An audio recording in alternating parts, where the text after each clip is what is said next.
What would you do if someone deliberately humiliated your disabled child, ruining something precious to them, just to make a point?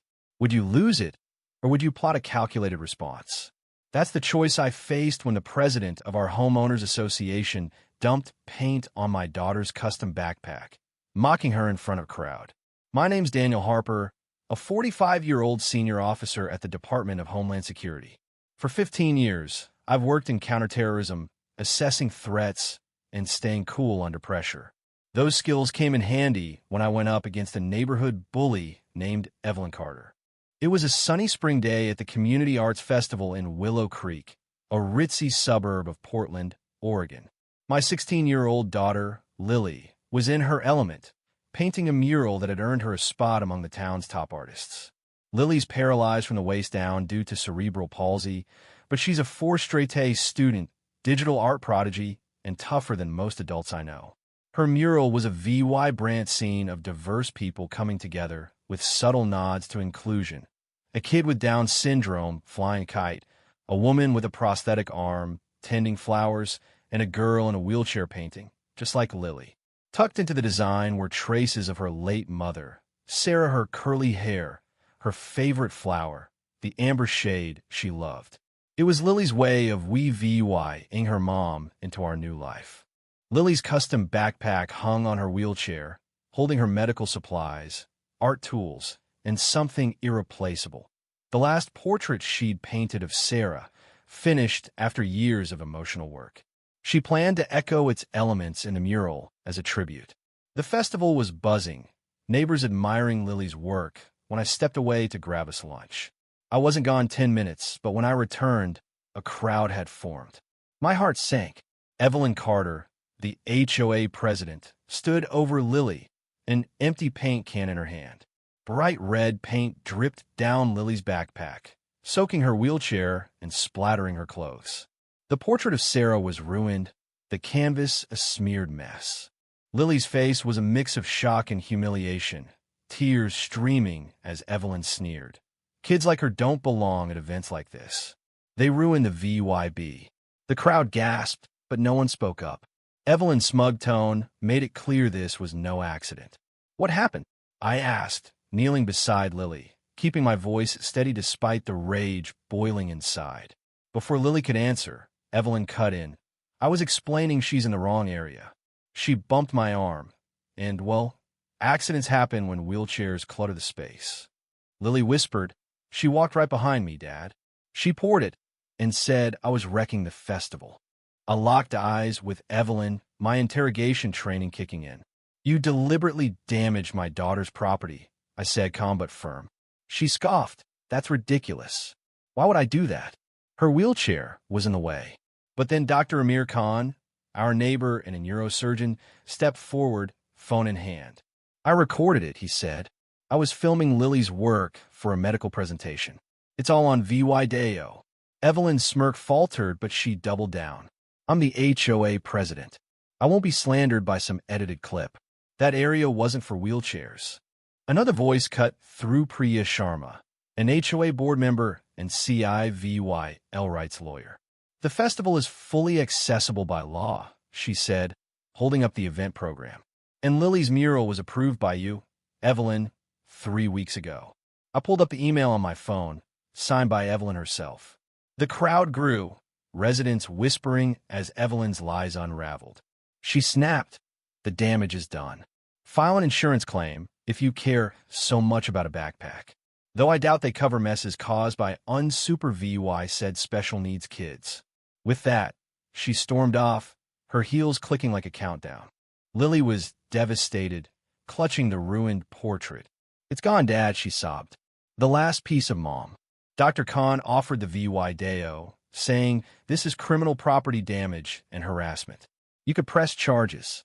I thanked him, promising to follow up. As we headed home, Lily asked, "What now?" I looked at her, my brilliant, unbreakable girl. "When you face a threat, you don't just react," I said. "You gather intel and strike smart." Evelyn just made a big mistake. We'd moved to Willow Creek 2 months earlier for my job transfer and to get Lily closer to a top rehab center. The community promised inclusion, but Evelyn's hostility was immediate. When we installed the temporary wheelchair ramp, she marched over, arms crossed, complaining about unapproved structures and community aesthetics. I explained state law and the Fair Housing Act, but she barely glanced at Lily, who still tried to charm her with a compliment on her garden. Evelyn's cold smile said it all. The harassment escalated, citations for garbage bins left out too long, complaints about Lily's oxygen concentrator, even though it was whisper quiet. Dr. Khan warned us Evelyn had run Willow Creek like her personal fiefdom for 8 years, her design firm catering to the elite. She saw disabilities as flaws, driving out families like the Thompsons, whose son used a prosthetic leg. I dug deeper, researching public records and talking to neighbors. A pattern emerged. Families with disabled members rarely lasted a year, pushed out by Evelyn's relentless violations. Meanwhile, Lily thrived. Her art teacher, Ms. Larson, nominated her for the festival mural, praising her unique perspective. Lily poured her heart into the design, sketching for weeks. But as the festival neared, Evelyn's attacks intensified. Fines for our safety lights, a citation for a potted plant by our mailbox. Dr. Khan said it was deliberate, triggered by Lily's rising star. The festival incident was her breaking point. Over the next week, I went to work. Outwardly, I stayed polite, even nodding at Evelyn in passing. Behind the scenes, I built a case. Dr. Khan's video showed her pouring the paint while mocking Lily's disability. Priya slipped me HOA financials revealing Evelyn's firm profited from no-bid contracts, violating bylaws. Public records uncovered 3 settled discrimination lawsuits against her, all hushed up. Then Dr. Khan dropped a bombshell. 15 years ago, Evelyn had a son with cerebral palsy. She abandoned him at the hospital, refusing adaptive equipment because it clashed with her aesthetic. He was adopted and thriving, but her rejection explained her venom toward Lilia, levying reminder of her past. Lily, meanwhile, was rebuilding. She spent hours digitally recreating Sarah's portrait from memory, frustrated but determined. "I won't let Evelyn win," she said. I filed a police report, submitted an ADA complaint to the DOJ, and called an emergency HOA meeting. Word spread, and the community center was packed. Evelyn strutted in, expecting to dominate, but I was ready. I connected my laptop to the projector. "This is about federal law violations, HOA bylaws, and community safety," I said. The room hushed as Dr. Khan's video played Evelyn's cruelty in sharp focus. Gasps filled the air. I followed with financial denke. Evelyn's self-dealing, inflated contracts, misused dues. Residents erupted, sharing their own stories. An elderly couple fined for a handrail. A dad whose autistic son was banned from the pool. Evelyn snapped. "You have no idea what it takes to keep this place prestigious. Wheelchair ramps and medical gear ruin the VYEW. People move here for beauty, not disability reminders." The room froze. She'd said the quiet part loud. Then Lily wheeled forward. I hadn't known she was there. "Ms. Carter," she said, voice steady. "I get that I make you uncomfortable. But why does that give you the right to destroy my things and try to push us out?" She held up her tablet, showing Sarah's recreated portrait. "You ruined my mom's painting, but I made something new. That's what we adapt, overcome, create." The crowd roared with applause. A resident moved to oust Evelyn. The vote was nearly unanimous. Her reign was over. Willow Creek transformed. Priya led a new board, launching an audit that exposed years of fraud. They formed an inclusion committee, with Lily as a youth voice. Evelyn's business tanked as clients fled. A for sale sign soon marked her lawn.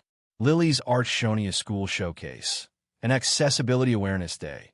Her mural now a permanent fixture in the community center, Sarah's image watching over it. Lily's art therapy app, inspired by her ordeal, won funding.